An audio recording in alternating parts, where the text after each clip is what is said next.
Hey guys, I'm Kate. And Mitch. And we are Showtime Media. And today we're going to be talking to you about how to form a brand partnership on social media. Yeah, so first we're going to start off by explaining what a partnership is. So basically, a partnership is when a social media influencer partners up with a brand, a business, another social media influencer to create something together, whether it be they can create content like a video, they can showcase each other's products or services on each other's pages. Yeah.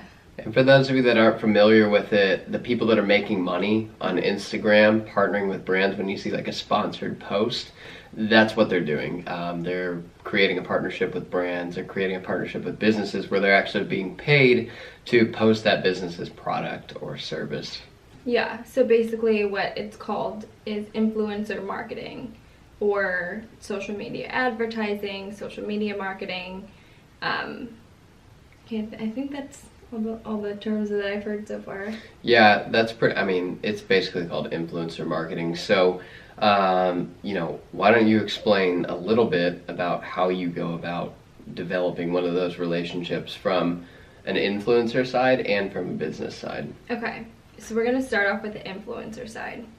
There's a few scenarios here. So say that you're an influencer just starting out. Maybe you've only posted 2 blog posts. You want to start by figuring out what your niche is. So we're going to use an example as just a fashion blogger. So say you're a fashion blogger that is focusing on affordable clothing. So what I would recommend doing is go through your closet and find all of your affordable clothing that you wear most often. And then go through and follow those brands on social media. You don't want to come at a brand or another influencer without knowing anything about them, because that really makes you look bad. So you want to start engaging with them naturally, start posting about them, and then once you feel comfortable, you want to reach out to them and say, don't ask for anything, just reach out and say, hey, I just want to let you know I love your clothes.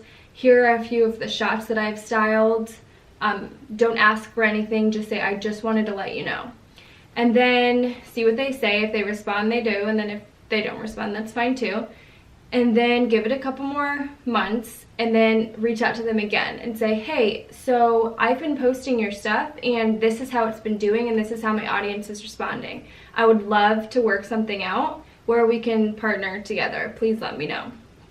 Something like that. And that's how I would go about it. And even if you do have a large following, I would go about it that way too. Yeah.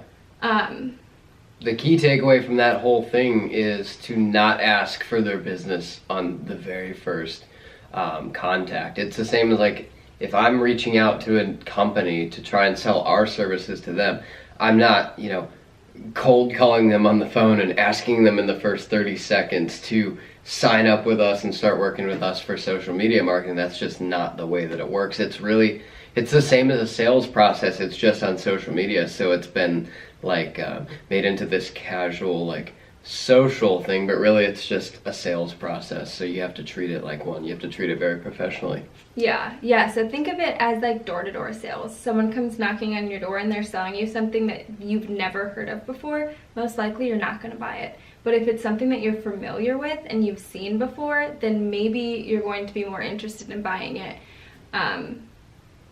Yeah. I thought I had another thought, but I guess I don't. Well, so now let's take it from the other side. Like if you're a business and you're looking to use influencer marketing as a way to get your product out there, that's something that we've done for a client already, and something that we believe will be the future of marketing just because of how cost effective it really is for companies to get their products onto social media.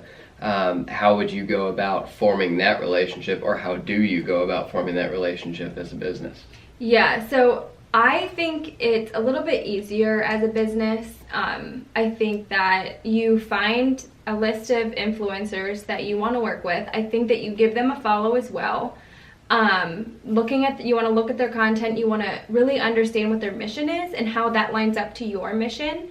And then I would send them an email and just say, hey, I've noticed that you've been doing a great job. I love your work. I love this, and this about what you're doing, and this is how it relates to my business, and I would love if we could put something together and work together, whether it's you send them something in exchange for an Instagram post, you send them something and first I would start off by say you have a product and you send it to them. Don't expect anything in return. Just say, hey, I would love to send you this product. Please check it out. Let me know if you like it. And then after that, I would proceed with a, hey, did you like the product? I can send you some more. And then maybe this time could you post it on do an Instagram post or an Instagram story or a Facebook post or a blog post, whatever it is in the situation. But that's how I would go about it. Again, with don't ask for too much at first. You want to build that relationship and that trust before you ask. It's like, what does Gary Vee say? Like hook. Jab, jab, right hook. Yeah. It's just like that. Jab, right hook. Yep, like Creed. Yeah.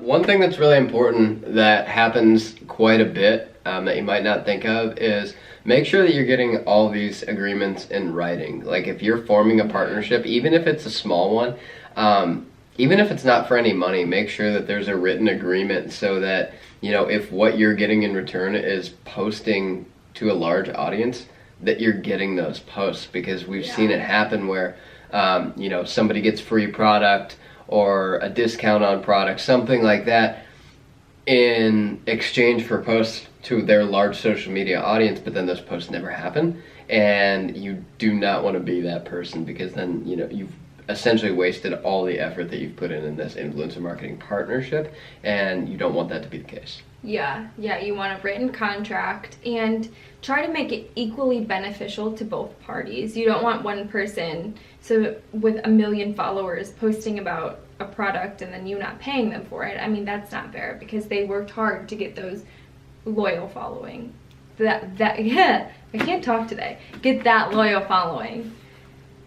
But I think that's it. Yeah, that basically covers it. So really, like on the influencer side, just make sure that you're building relationships. Don't go asking for the business right away. And on the business side, same thing, but make sure that it's something that's mutually beneficial for the both of you. Make sure you're reaching out to people that are in your audience size.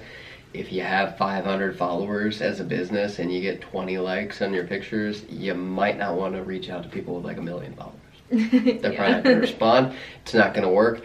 Reach out to people that are like more your size, a little bit bigger. I always say, play up a little bit. Try to always play up, because if you continue to keep playing up, you're going to get to a higher level much quicker. But you just have to find that happy medium of like, okay, I'm going to play up, but it's still within my reach. Yeah, I totally agree. And we also did write a blog post about this. So if you go to Showtime Media, mgmt.com, you can read that. And follow us on Instagram at Showtime Media MGMT. And don't forget to like this video and subscribe if you want to see more. Thanks, guys.